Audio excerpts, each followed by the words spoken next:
চায়ের দোকানদার আর ওখানে, হ্যাঁ চায়ের দোকানদার আর চায়ের দোকানদারের ওখানে কিছু লোক, যেরকম লোক আছে এরকম লোক ছিল আর কি, ওনারা গেছে। কিন্তু এই মহিলাকে এখন আর নাই।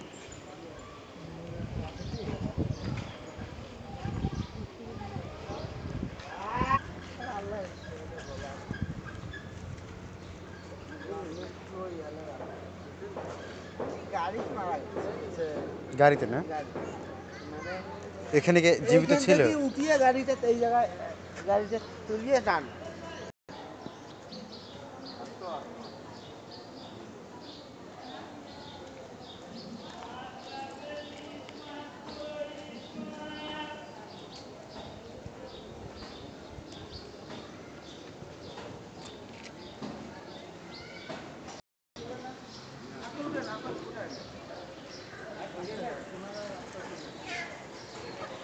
এই জায়গাটা দেখার খুবই ইচ্ছা ছিল।